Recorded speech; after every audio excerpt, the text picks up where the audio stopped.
Right. This is Dan Schneider, and this is the fourth Dan Schneider video interview. The man you see on your screen is Gil Bruvel, a painter that I and my wife encountered a few months ago, and his work was so interesting and fascinating that I decided to see if he would want to sit for an interview, and here he is. So when we get back, we'll be talking for the next hour or so with Gil Bruvel about his life and his career in art.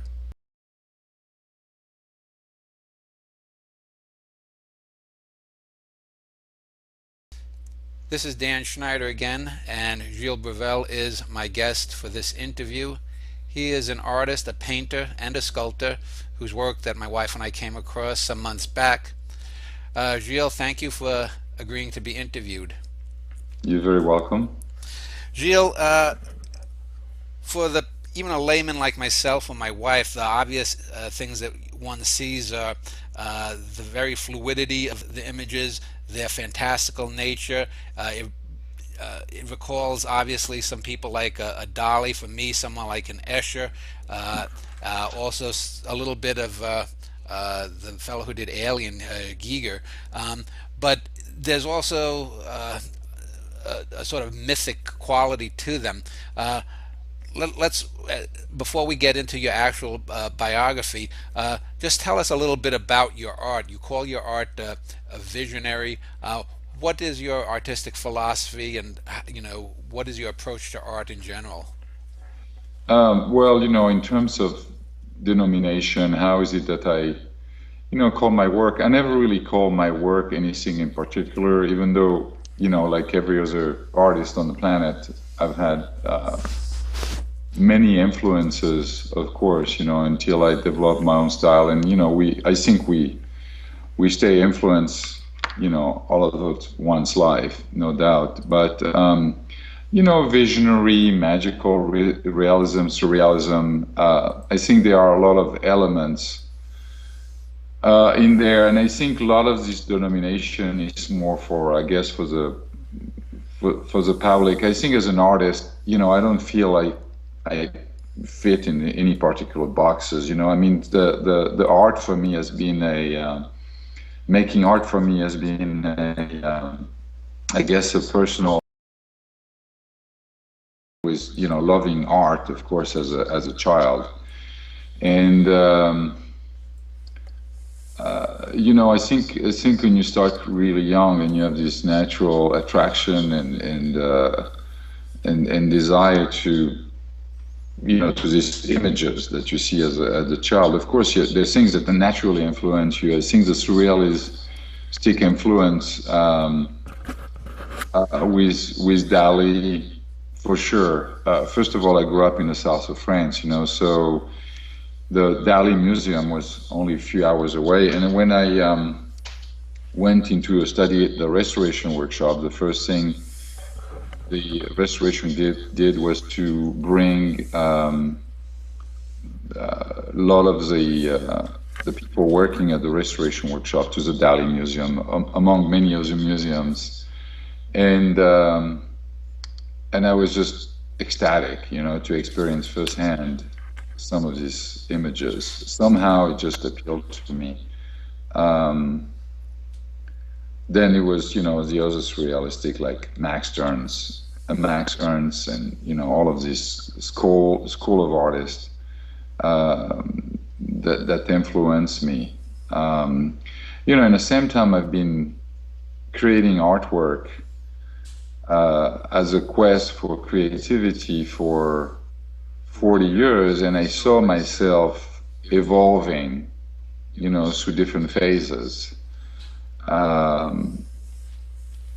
think what's going on on the outside, and particularly with the market, is that you see artists that are being promoted or seen or sold for a particular period, like the Kiriko, for instance, from the surrealistic period.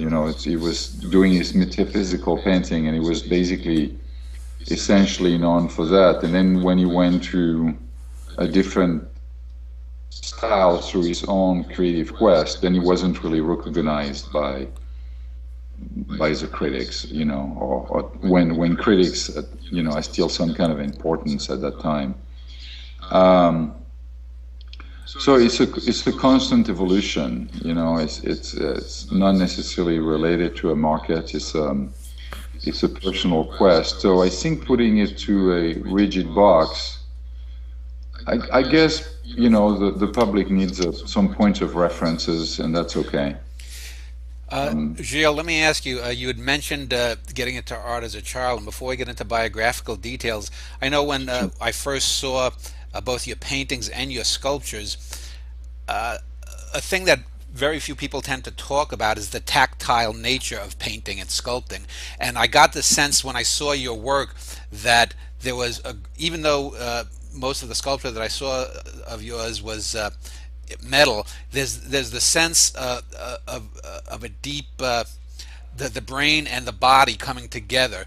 Maybe that was just something I imbued into it, but I got the sense that painting and sculpting for you is not necessarily just an idea, but it's also the idea coming from your mind into your body onto whatever the medium is. Is that correct?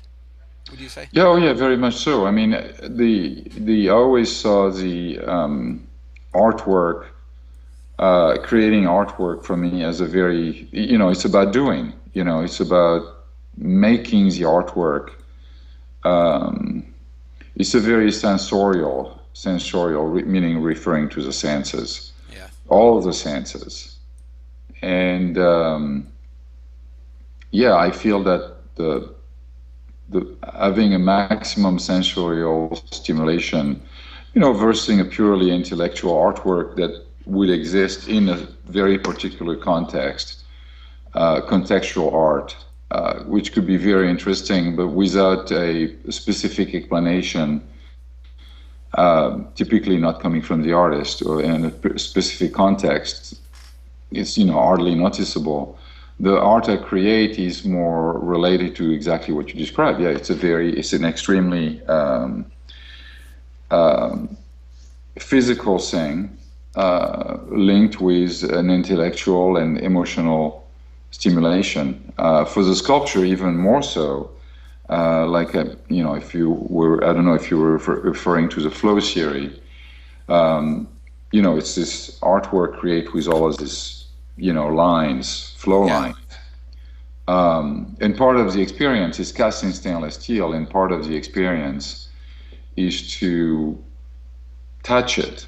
When you see art, art do not touch. Well, please touch. You got to experience it through your, sense of touch.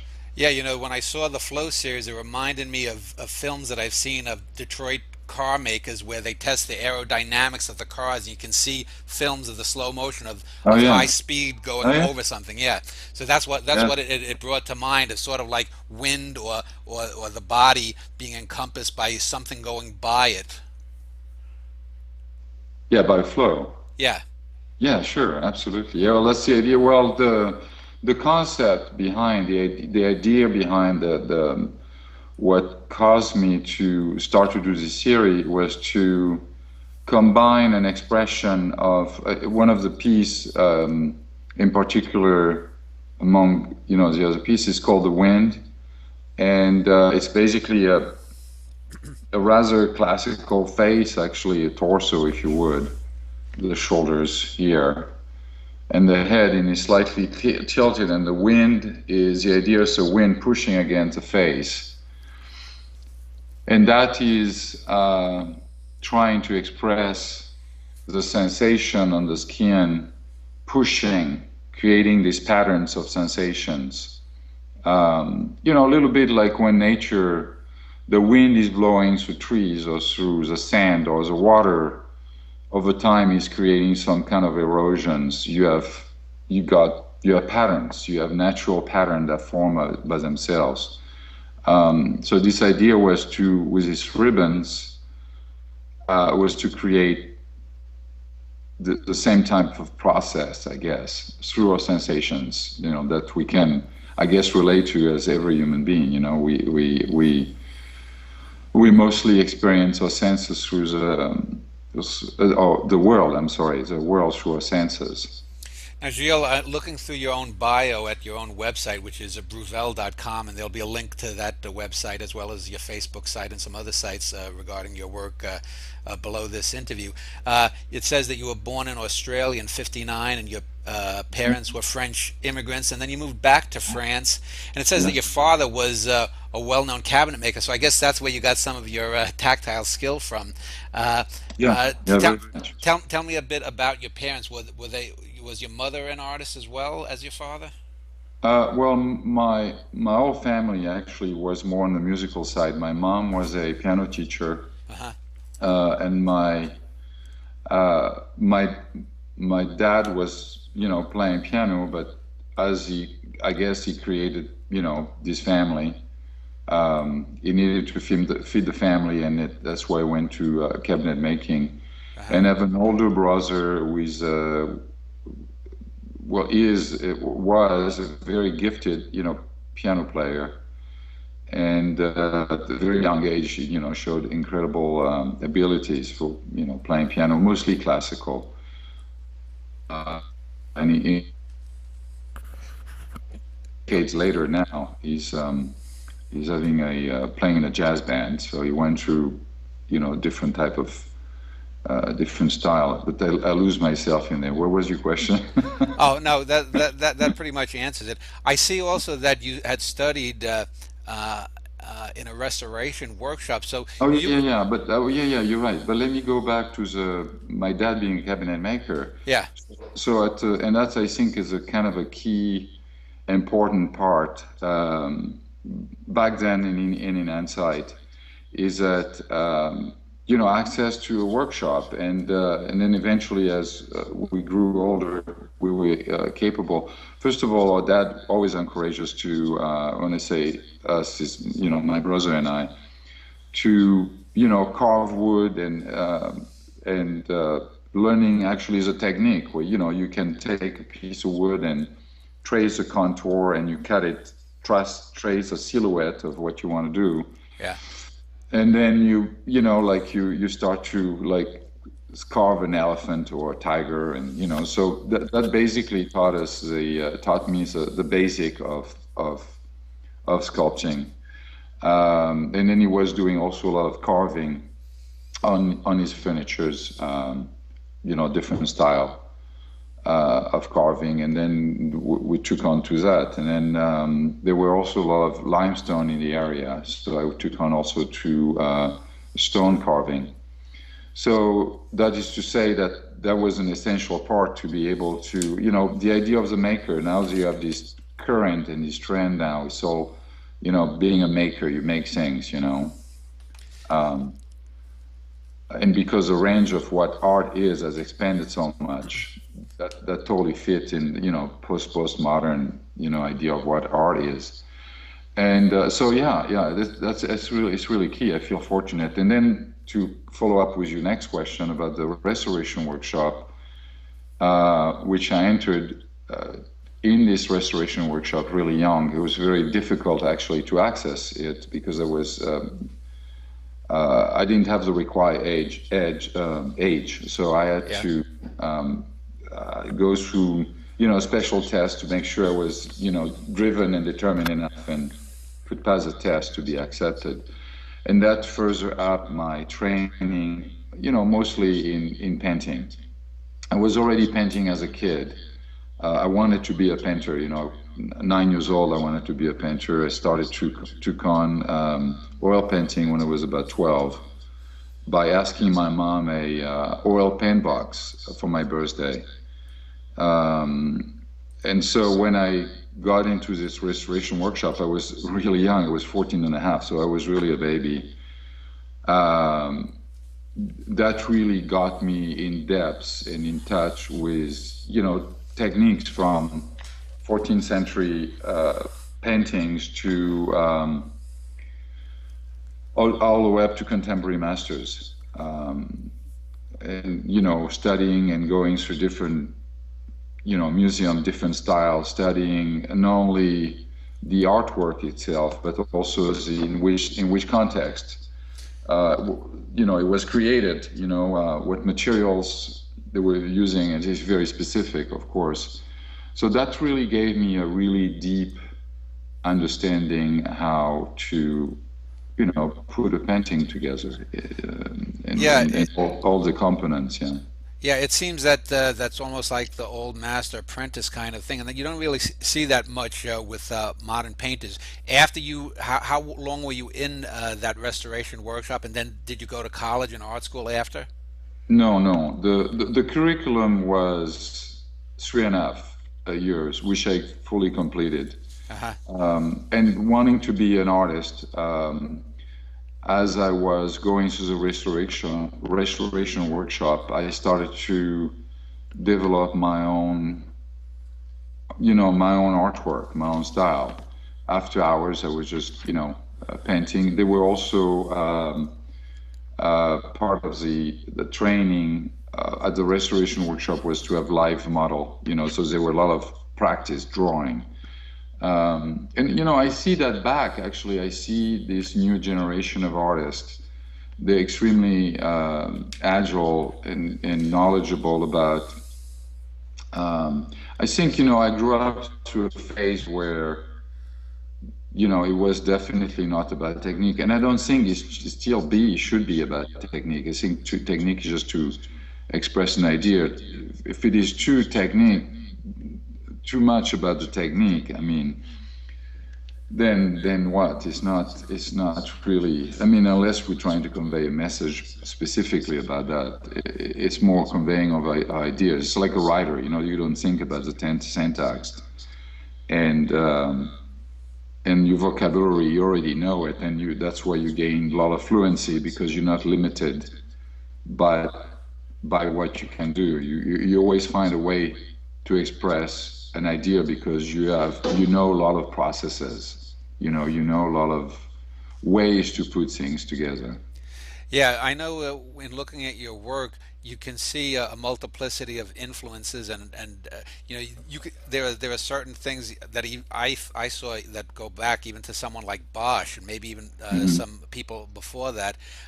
So let us end this segment, and when we do our next segment, let's talk about how your career got started and what it's been for these past few decades, and we'll do that in just a moment.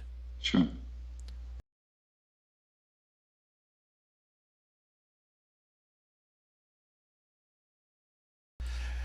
Gilles, that was very interesting about your youth. In this segment, let us talk about your career as an artist. And before we get into your actual career, let's talk about how you got started. And in case there are any younger artists, painters, or sculptors that will watch this, maybe you can give a little bit of insight into how the art world works.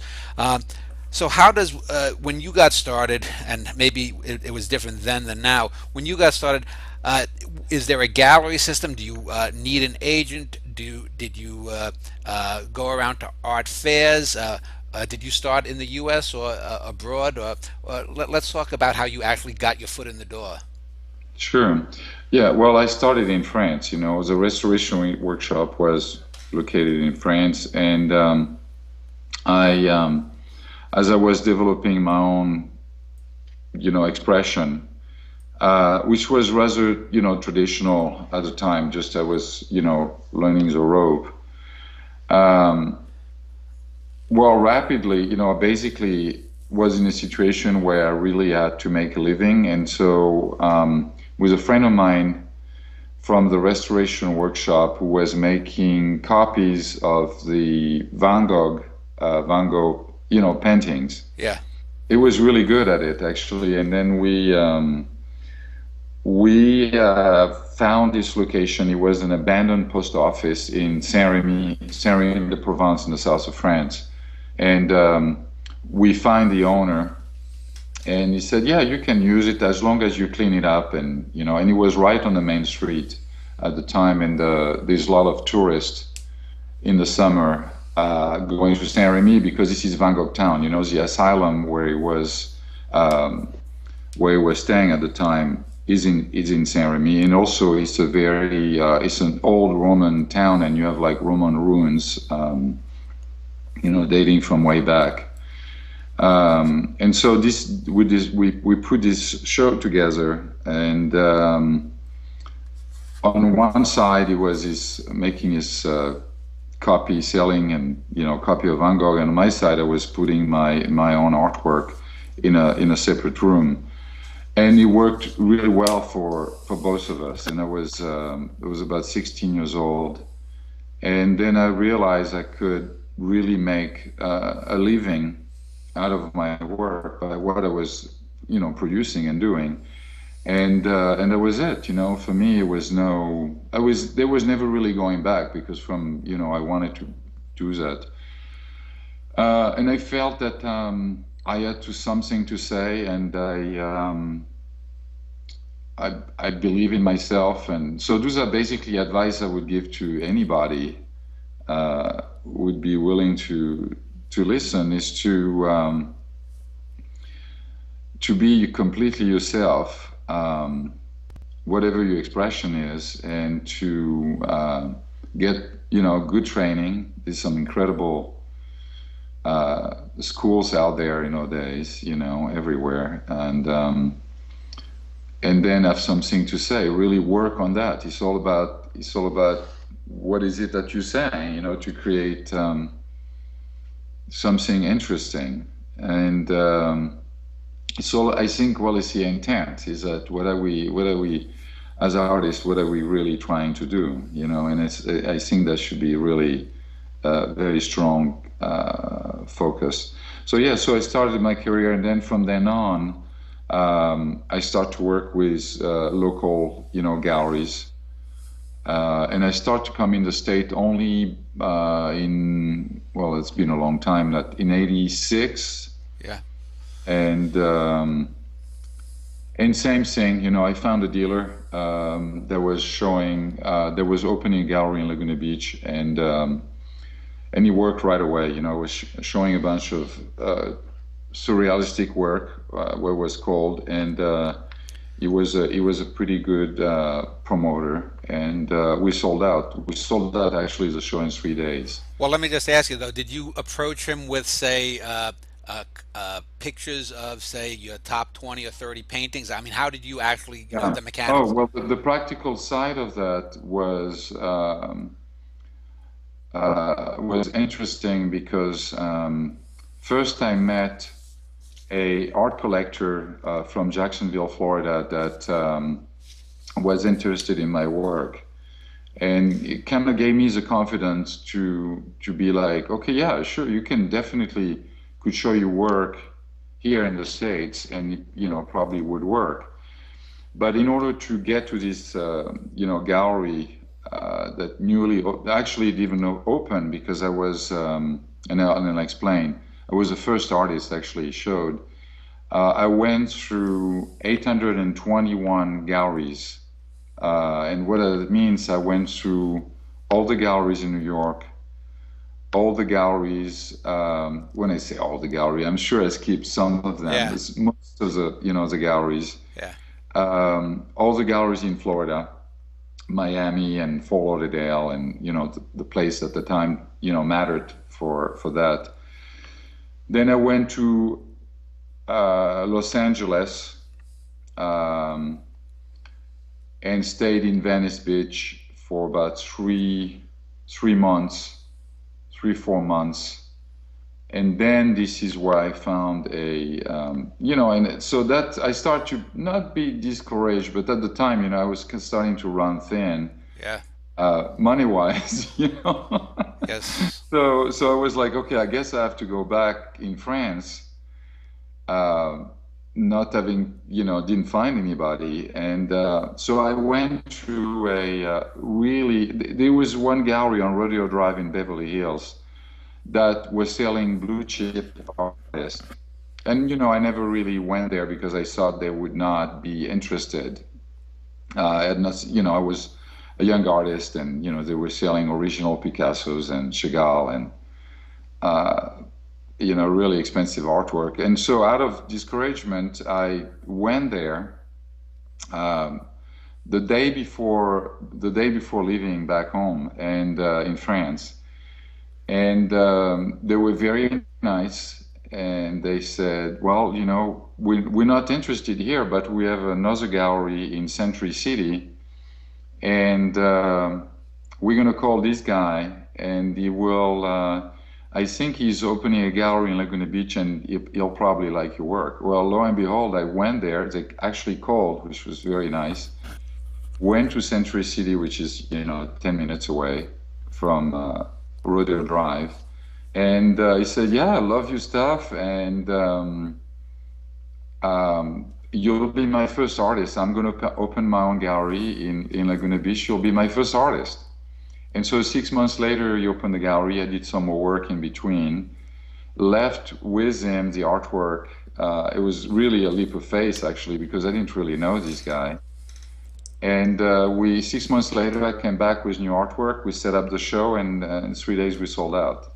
So And let's just ask one more like technical question about the art world, and then we'll get into your the actual art. So if you're young and you're starting out and you're having your first show, and let's say you have a work that's going to be an original sold for $10,000, what percentage does the artist get for that? And then as you 25, 30 years go by, and now you're a more name commodity, your work might an original might sell for 30 or 40 or 50,000.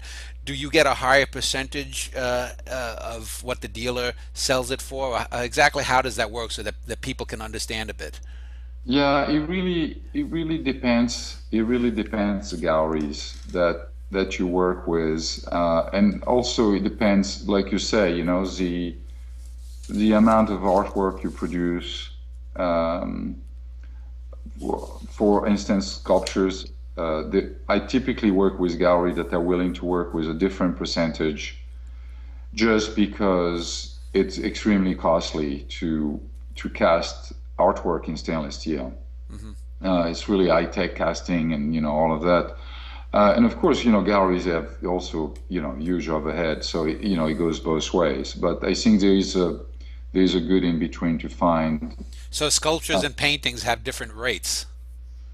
Well, for me, that's what I established for myself. Yeah, In order to have a practical system that work, and not as at one I rise of time as a sculptor, you got to run it like a business once you're out of the creative part, because there is a huge amount of investment. You got to create an inventory, you got to spread it. I mean, there's all kind of things related to creating sculptures that are very, very costly. yeah. And of course, every artist, I think, got to see it on both sides. Galleries invest a lot of money too. So I think once you there have a mutual understanding of both parties, then you can have a realistic discussion of what kind of deal you want to make with a gallery, and also what you got to offer. If you bring out already a market, and a name, well, all of that is negotiable, of course, and so that's how it works. I mean, Yeah. there is a part. I think there's a part that's difficult for a young artist, and I went through it myself. Is that you eventually got to learn the rope about business. You got to make sure you protect yourself, not to be taken advantage of, and Yeah. develop a good business sense and some kind of knowledge about how it works, all the moving parts. Yeah. So now, when was your first show then in the States? Was this in the early 80s? My first show as a solo show, I did show at one time with a French art publisher, that was doing at the time like Art Expo, and that was back in '86. And then my first solo show in Laguna Beach, I think, was Art Expo was in New York. My first solo show was 87, 88. Yeah. I would say 87, something like that. And he never stopped from there. So So let's talk about the actual art then. So if we were to look back at the Bruvel art of the late 80s, then through the 90s and the 21st century till now. What has been the growth or the progression? Has your focus on what you had to say changed? Was your early art more inward directed and have become outward directed, or vice versa? Take us sort of through the 25, 30 year transformation, or where the art Right. has been. Well, I think there's one thing with my work, the idea of, I see it as a big experiment, and I'm one of these artists has got lucky enough to keep making a living throughout these experiments, where people are actually interested. And one of the main focus, and I think that never really changed, it's like a natural curiosity about the world, at large, but specifically also about patterns in nature. And pattern in nature doesn't mean necessarily 2D patterns, but it could be also three-dimensional patterns and networks of things. So it can go, to illustrate with an example, it can go from, the growth of a seashell. Why is that it is growing this way? And the network of leaves on a tree, the patterns of the leaf itself, what it's being created, from rock formations to erosion to, microscopic photography, to about cells and, things essentially produced by nature, to, the larger scale, the immense scale of the structure of the universe, for instance. So there is an underlying thing about my work that is really related to shape. At one time, I focused at the beginning of my career, I think I focused a lot on the human form. I still do, but I think what's changed now, I'm kind of like focused on the more internal structure of the human form.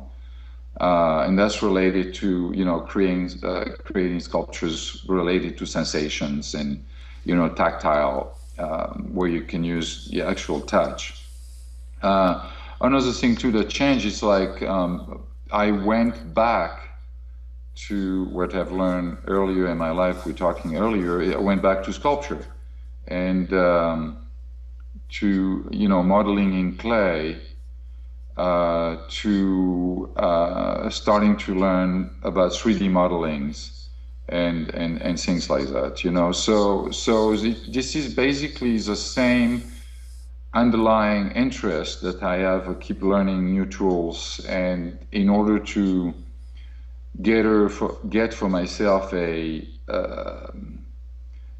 bigger understanding or deeper understanding about nature. And of course, this is a classical example of the more I learn, the less I know. I know it's kind of a cliche, but it's true, and it's interesting because there's an humbling factor about it, and also a boosting of the desire to really get into deeper layers of understanding of how nature produces things, and the million different ways is, probably billions of different ways to being produced. Yeah, well, that's a nice segue to my next question. What is the provenance of, say, each work of art? For example, most people looking at your work of art would say it's kind of dreamlike, sometimes nightmarish or whatnot. But is that something that does come from a dream or from a nightmare? Or could you be walking down a road and see a leaf falling from a tree, and just the way it flutters gives you an idea, and that might morph into something totally unrelated to the leaf? So, Gilles, let me ask the question about where is the provenance of your art? Does it come from a dreamlike state, which a lot of people would say your art is? Does it come from external things you might see that then get transformed into something on the canvas totally unrelated? What is the provenance of each work of art, whether it's sculpture or painting? I think one of the first things that it'd be great actually to fall asleep and dream all of that, and I'm sure it plays apart, a dream, having a beautiful dream or a nightmare. Um, but I think most of the inspiration comes from really I mean, at least in my case, I'm not generalizing. It comes from the result of a natural curiosity, interest, observation, lots of observation, a lot of intent in understanding how things works, how things are put together. So the range is enormous. The idea of the tapping the unconscious, like the surrealist artist. The great thing about the intent, which is really nothing new, but I mean, because it was framed as a surrealist group, I mean, our artists, I think, always felt there was something there, could be used. I mean, absolutely no doubt. Now you have so much science behind the brain, the structure of the brain, how things are functioning, and a deeper understanding of nature, a slew of knowledge, how things are functioning. That so one can go from automatic writing, like the surrealist, to meditation techniques.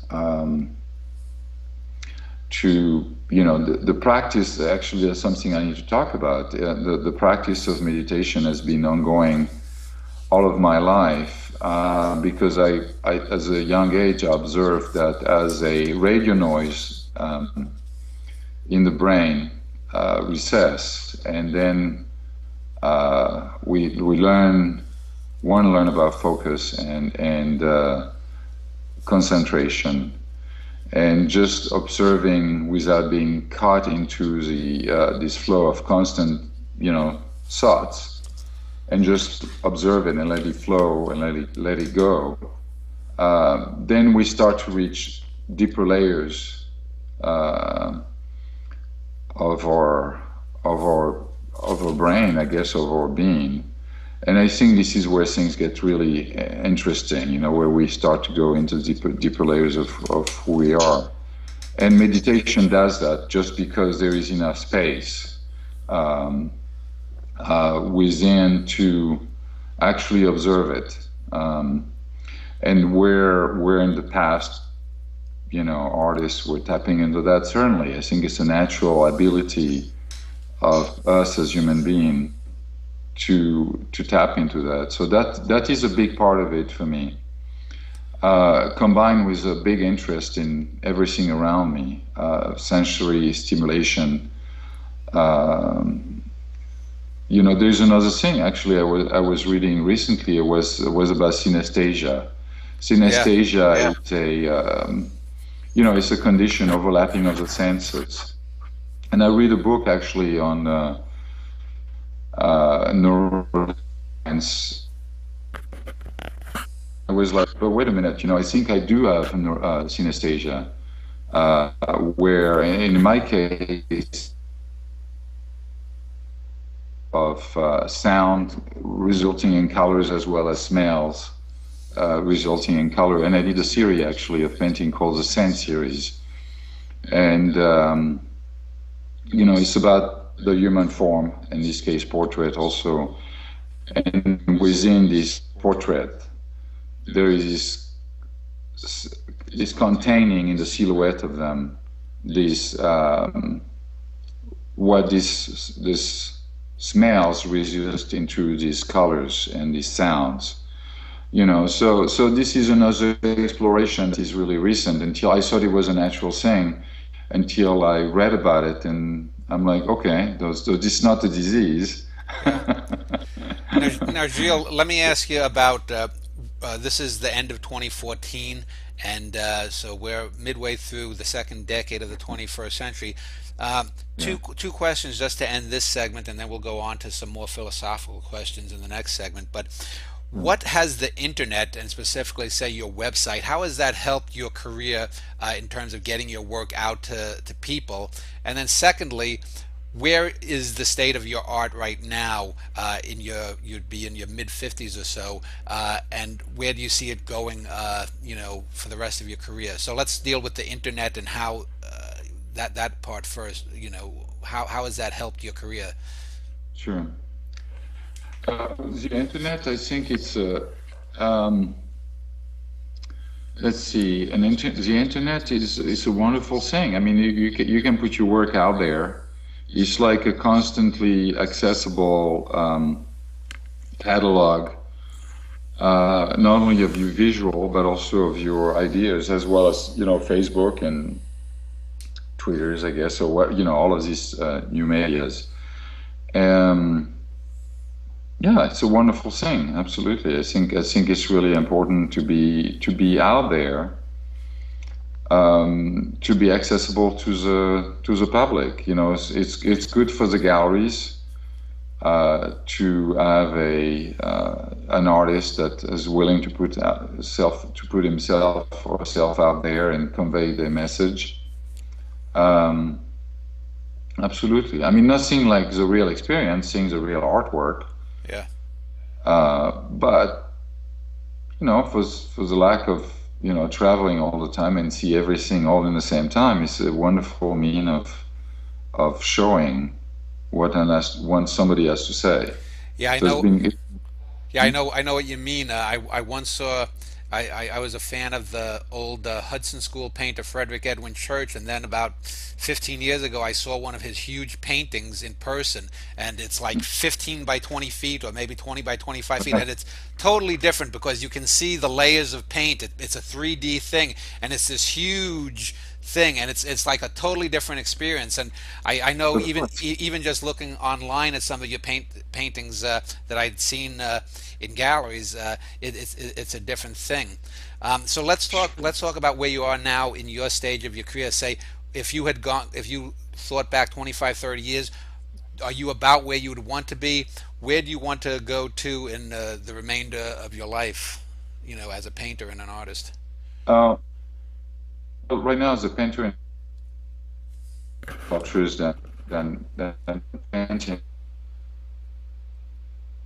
painting what I call these wall sculptures. And there is a video actually that came out last week or a couple of weeks ago maybe, explaining the what I call the cubist theory, which is, it's kind of a pun or kind of a bit of a joke because they're all made out of, wood cubes, and so I use wood and resin to put this together. And I created this summer a new chess set, which is a piece of functional art. Um, and I wanted to create a three-dimensional board, like the checkerboard, And from then I did it, and you can see it in its video, and I'm sure on the internet also. And then I expanded upon the idea. I wanted to create these kind of like semi-abstract landscapes, um, or cityscape, depending really how you see it.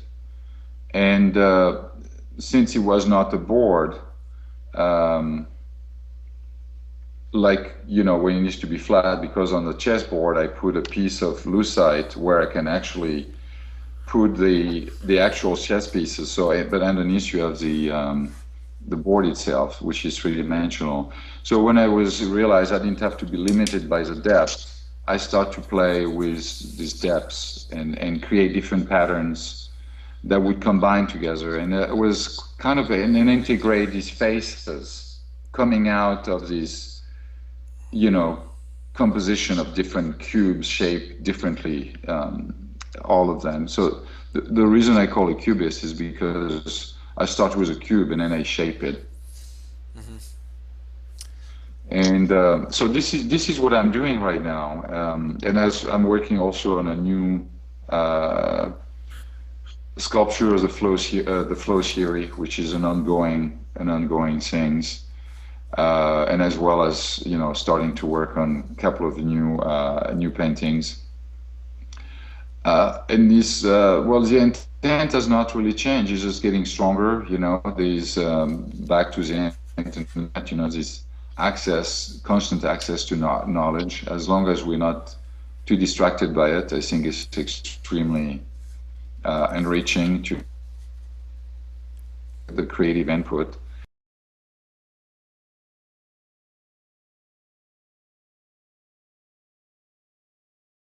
For those who are watching, just had a little technical problem with Skype with the last question, so I got most of Gilles' answer. In this segment, we just want to Yeah. ask Gilles a few questions about art in general, and then we'll wrap up and close the interview and give Gilles a few closing remarks. What I wanted to ask initially here was, do you think, and this is just sort of a philosophical question, do you think that your role as an artist has helped you communicate better with other people in your life outside of the arts? I mean, do you find that you are more at ease? Because there are a lot of people who are artists are very shy in their real life. Do you think that having become good at art, that you somehow, better at communicating in your daily life? Becoming a better communicator. Yeah. You mean personally? Yeah, on a personal Um, level, yeah.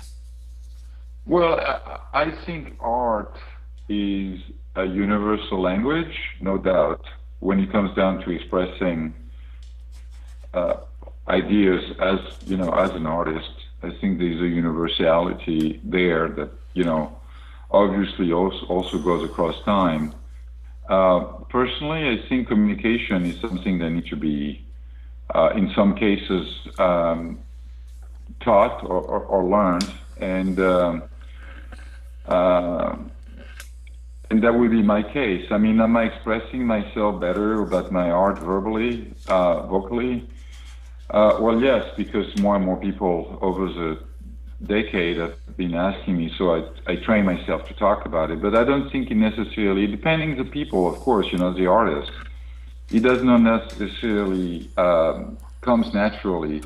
But I think in the same time, it's a really big part of it. I think it's really important to be capable of talking about, you know, your art, your artwork, and what's really what's the intent? What is it that one is trying to express? Another question that I've often wondered about, especially with a sculptor. Now you do metal sculpture. You're not doing chipping away things like a Rodin or a Michelangelo did. And I Mhm. remember there's a famous quote. I'm going to paraphrase it by Rodin that when he would see a block of marble or whatever, he could already see the sculpture within and just had to chip away the excess. Do you Oh yeah, find that do you? was Michelangelo. That was Michelangelo, Oh, it actually. was okay. Yeah, yeah. Uh, Sorry. do you well another great sculptor, but do you have Yeah. that same kind of sense of what the painting or what the sculpture will be, and then when you're doing, whether it's the sculpture or doing the painting, are you just sort of uh, is the hard in other words, is the hard work done by having an ideation, a concept of what the art is, and then just putting it together is the easier part? Yeah. Well, the best thing to do is an idea when one feel is mature enough to bring it out there.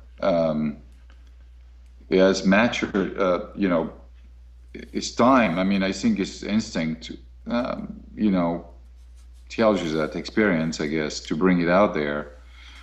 Sometimes it does come easily, and it comes well to really to express and show exactly what was seen and the idea behind it and all of that. And sometimes it's an improvisation. It's something that one put together, I put together, and I'm not really sure what I'm doing really. I have this diffuse idea, and it comes up. And in this case, it's also very interesting because the accident, things that we absolutely didn't think about before come about, and it's a sense of discovery and playfulness that is definitely needs to be paid attention to. This sense of freedom, and once again, it's just like the idea of a butterfly. if you find a beautiful idea and you know you don't want to crush it, so it needs to follow its own thing and find its own place in the production of your artwork, you know. So there is this delicate balance And now, of letting it be, yeah, you know. with some of the sculptures, especially in the Flow series, they're of a human or humanoid faces.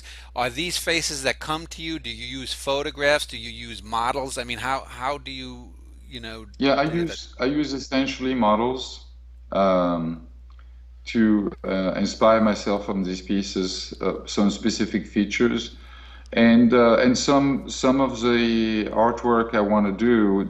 I do not want to use a model because I don't want to be influenced. I have the very specific features I want to do, and I know enough about, you know, human anatomy and such that I can create my own faces. So it kind of really depends. What is it that I'm trying to say? Let's just then ask you here, give you a closing statement on whatever you want about your life and art, Gilles. Oh well, I like to be able to continue. Of course, what I love the most is to create artwork and you know the pursuit of the pursuit of happiness through creativity. It's a very fulfilling, full life, and you know, as long as I have good health and I can continue to do it, I'm extremely grateful for that. Well, thank you for agreeing to be interviewed. For those who are interested in Gilles Bruvel's work, there will be links to both his website as well as his Facebook page underneath this YouTube video. So go there, check out his work. If you happen to be in a town where his stuff is being displayed, go and see his work as well. And for those of you who are interested in the interview series, we'll have a lot of other interesting artists and writers and thinkers coming up. Gilles, again, thank you for agreeing to be interviewed. And I think it's been a very productive interview, especially for people who are interested in your work specifically, but also generally in art and how to get involved in the arts. Very well, thank you, Dan. Appreciate. Have a Okay, great day.